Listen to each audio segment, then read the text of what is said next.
This is your math gal, Julie Harland. Please visit my website at yourmathgal.com, where all of my videos are organized by topic.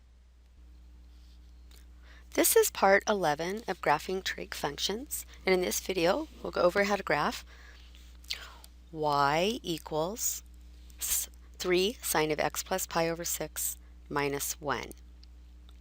Alright, notice the 3 in front of the sine tells us the amplitude is 3, so the amplitude is going to be 3. We're still taking the sine function, so our period is still going to be 2 pi. Now, inside the parentheses I have x plus 6. So remember what we do is we take what's in parentheses, the argument, and we solve for x. And this will give us our phase shift. So if it's negative pi over 6, it means it's moving pi over 6 units. It's shifted pi over 6 units to the left. So our phase shift is pi over 6 units to the left. And then we also have minus 1. That's our vertical shift. So the whole graph is going to be shifted down 1 unit.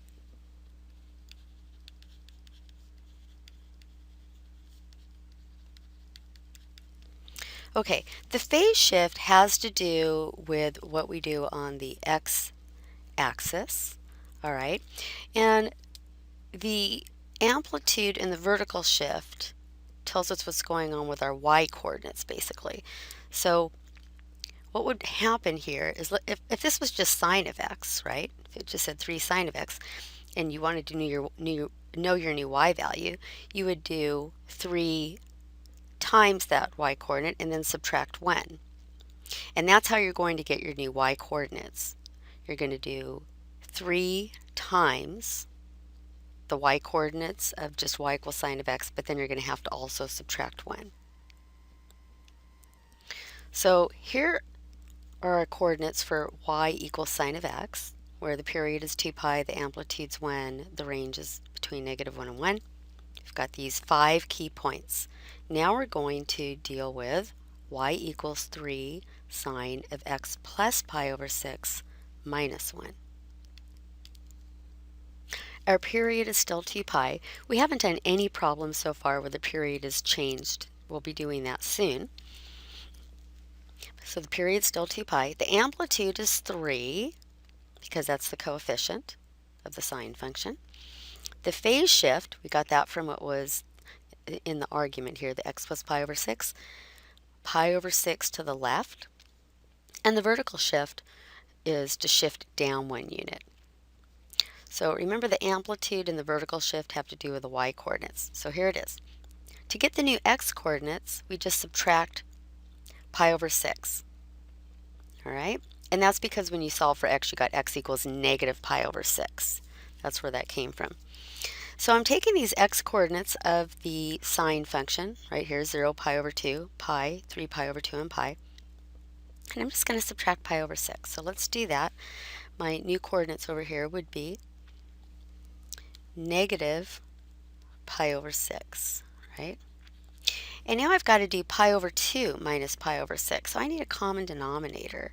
So I need to make that 3 over 3. So I have 3 pi over 6 minus pi over 6. That gives you 2 pi over 6. Now I know that you can you can reduce that, but it's easier to leave it in terms of the same denominator all the way through. So since we've got it in sixths, be good if all of those were in sixths. Now you can continue getting a common denominator for all of these and getting the rest of them, or you can look for the pattern, which I've talked about, from one x coordinate to the next x coordinate. So if you were instead going to get a common denominator, this next one you'd have to do by 6 over 6 to get 6 pi minus pi. That's 5 pi over 6. But hopefully you notice what's going on. You're just adding 3 pi in the numerator to get my next one. So if I add 3 pi to the numerator here, that'll give me 8 pi over 6. And add 3 pi one more time, I'll have 11 pi over 6. Now the first one, also is adding 3 pi, because remember this is negative 1 pi, and if you add 3 pi you get to 2 pi. All right, so these are our new x-coordinates for our key points on this graph. And we want to keep them all with the same denominator. That will make the graphing much easier. And we have to be careful. Anytime you're working with phase shifts, you got to be really careful how you label your x-axis. All right, now on to the y-coordinates. To get the new y-coordinates, the key is to think of this part here is your y value. So really, to get your new y value, you're doing 3 times something minus 1. And that's exactly what we're going to do. Multiply by 3 and subtract 1. So I'm going to show those steps here. I'm trying to get y. Remember, y is 3 sine of x plus pi over 6 minus 1. So my y value, I'm going to take off the word y. And how about I just make this purple. All right, so I'm going to look at my y values for sine. Normally are what?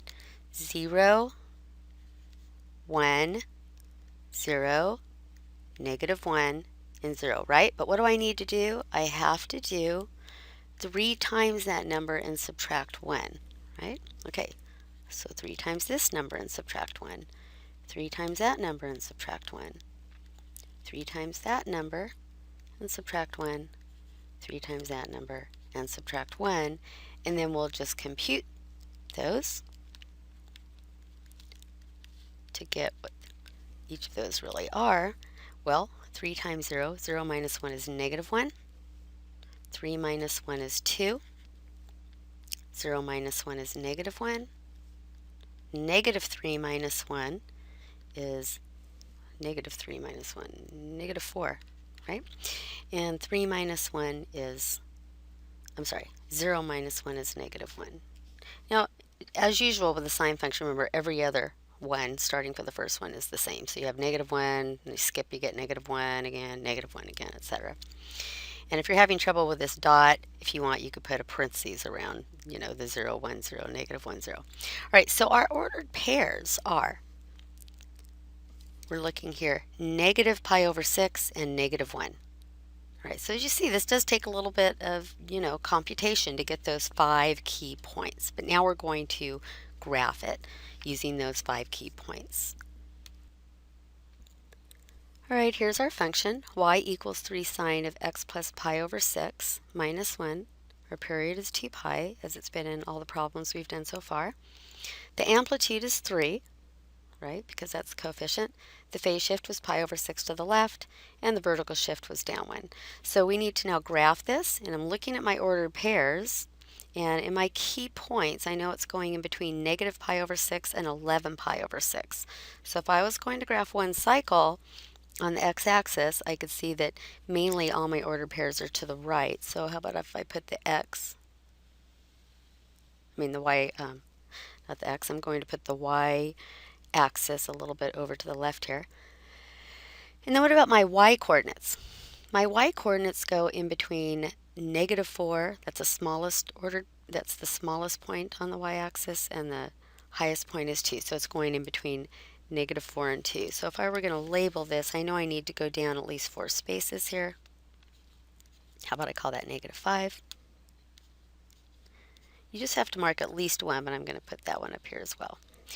Okay, now on the x-axis, going in between negative pi over 6 and 11 pi over 6, so I need to make at least 11 markings to the right, right, because I have to do things in terms of sixths. So I need to make them fairly small.